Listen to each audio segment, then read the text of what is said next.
소주 아직도 마시기만? 부자들은 여기 둡니다. 여러분 안녕하세요.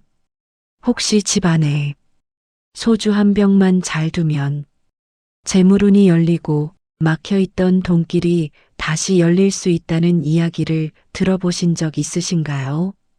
처음 들으면 조금 황당하게 느껴질 수 있지만 풍수에서는 소주를 단순한 술이 아니라 공간의 흐름을 바꾸는 정화의 물로 봅니다.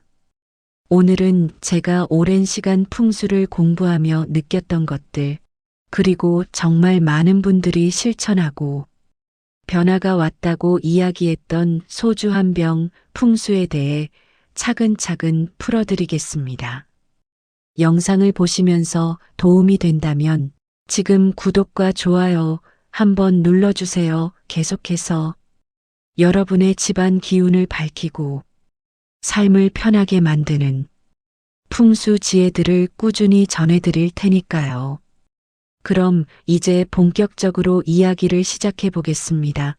먼저 풍수에서는 사람이 사는 공간을 단순한 네모난 집으로 보지 않습니다. 집은 그 안에 사는 사람의 감정, 습관, 건강, 그리고 운의 상태를 그대로 품고 있는 하나의 생명체로 봅니다. 사람이 지치면 얼굴빛이 흐려지듯 집도 기운이 흐려지면 공기가 무거워지고 이유 없이 답답해지며 기운이 정체되기 시작합니다.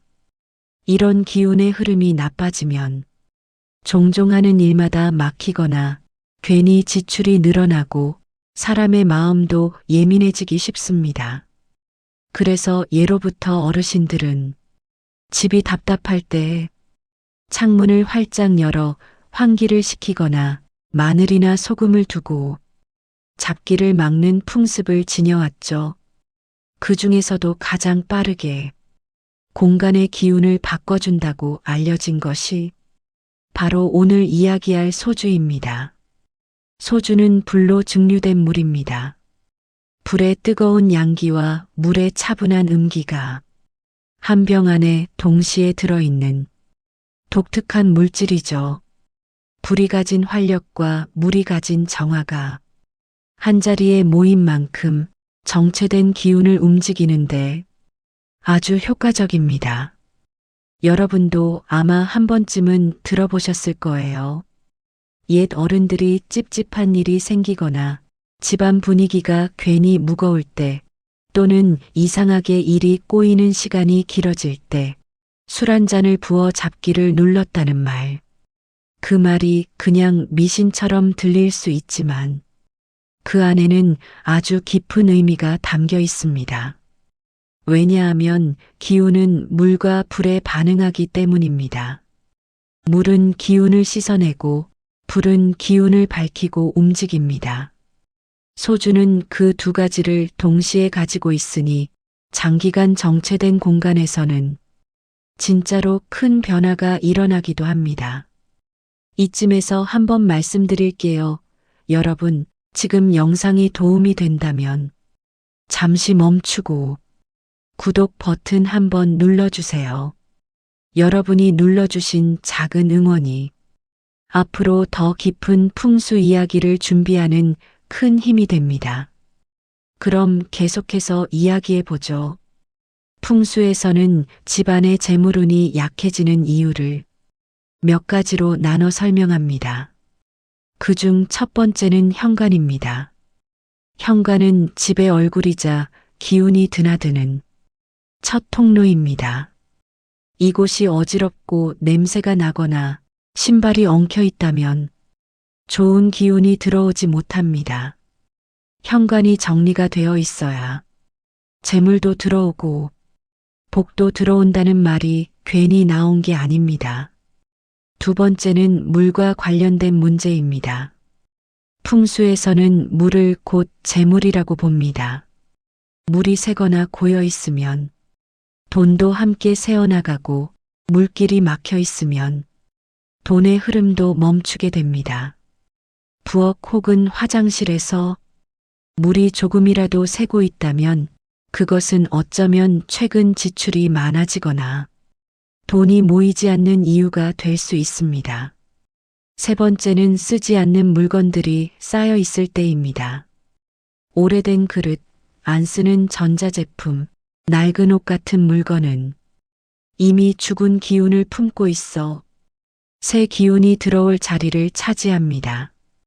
그래서 정리정돈이 잘 되어 있는 집, 물건을 오래 쌓아두지 않는 집은 이상하게도 운이 잘 풀리고 스트레스도 적습니다. 네 번째는 환기입니다. 햇빛이 들지 않고 창문이 자주 열리지 않는 집은 기운이 고이고 썩기 쉽습니다. 사람이 숨을 쉬지 않으면 답답해지듯 집도 숨을 쉬어야 합니다. 환기만 제대로 해줘도 기운이 밝아지고 마음이 가벼워지는 걸 느끼게 됩니다. 그렇다면 이런 공간에 소주를 어떻게 활용하느냐가 중요한데요. 소주는 이렇게 막힌 흐름을 깨고 기운을 움직이도록 돕는 역할을 합니다. 하지만 앞서 말씀드린 것처럼 모든 장소가 소주를 두기에 좋은 자리는 아닙니다. 이제 어디에 소주를 두면 좋은지 알려드릴게요. 소주는 기운이 드나드는 자리, 즉 기운이 이동하는 경계선에서 가장 강하게 작용합니다. 가장 먼저 추천드리는 곳은 현관 옆 신발장 안쪽입니다. 겉으로 드러나지 않도록 놓되 현관과 가까운 위치에 두면 외부에서 들어오는 무거운 기운을 걸러내는데 도움을 줍니다. 두 번째는 부엌의 동쪽 방향입니다. 동쪽은 해가 뜨는 방향으로 새로운 시작과 재물을 의미하는 자리입니다. 부엌은 물과 불이 함께 있는 공간인데 여기에 소주의 기운이 더해지면 정화와 활력이 동시에 일어나게 됩니다. 세 번째는 안방의 북쪽 구석입니다. 안방은 집의 중심이 되는 기운이 머무는 곳이기 때문에 이 공간이 안정되면 집 전체의 기운이 안정됩니다. 소주의 불기운이 북쪽의 차분한 기운과 만나 균형을 이루게 되죠. 단 침대, 바로 옆은 피해야 합니다. 잠과 충돌할 수 있기 때문입니다. 소주를 두는 방법도 중요한데 가장 좋은 시점은 음력 초하루나 보름처럼 기운이 바뀌는 날입니다. 또 밤 9시 이후처럼 집이 조용해지고 기운이 가라앉는 시점에 두는 것이 좋습니다. 새 소주 한 병을 준비하고 뚜껑은 열지 않습니다. 병 안에 담긴 기운이 가장 안정적이기 때문입니다. 깨끗한 흰 천 위에 올려두고 옆에 금빛 장식이나 동전을 함께 두면 더욱 좋습니다. 물의 기운과 금의 기운이 만나 재물운을 자극해주기 때문입니다. 소주는 일주일 정도 그대로 두면 됩니다. 일주일은 기운이 한번 순환하는데 필요한 시간입니다. 일주일 뒤에는 바로 버리지 말고 현관 앞에 잠시 두었다가 다음날 아침에 정리하면 기운을 부드럽게 밖으로 내보낼 수 있습니다. 여러분, 풍수에서 가장 중요한 것은 마음입니다. 같은 물건도 어떤 마음으로 두느냐에 따라 그 힘이 완전히 달라집니다. 소주를 놓을 때 이렇게 마음속으로 가볍게 생각해 보세요. 우리 집이 밝아지고 이 자리에 좋은 기운이 머물기를 바란다. 이 기운이 우리 가족에게 건강과 평온을 가져오기를 바란다. 이렇게 마음을 담으면 그 의도가 기운을 움직이고 공간의 흐름 역시 서서히 달라지기 시작합니다. 어떤 분들은 소주 한 병을 놓은 날 밤부터 마음이 편안해졌다고 말하기도 하고 어떤 분들은 집안 분위기가 바뀌고 답답함이 사라졌다는 이야기를 하기도 합니다. 또 어떤 분들은 멈춰있던 일이 다시 풀리기 시작했다며 놀라워하시기도 하죠.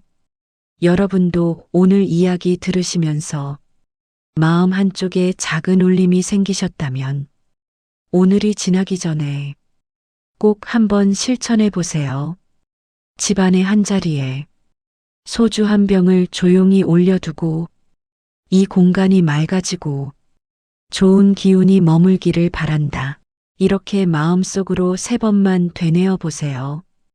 그 순간부터 변화는 이미 시작된 것입니다. 오늘 영상이 도움이 되셨다면 구독과 좋아요 부탁드립니다. 여러분의 집안에 늘 밝은 기운이 가득하시고 재물의 흐름이 자연스럽게 들어오는 한 해가 되시길 진심으로 바랍니다.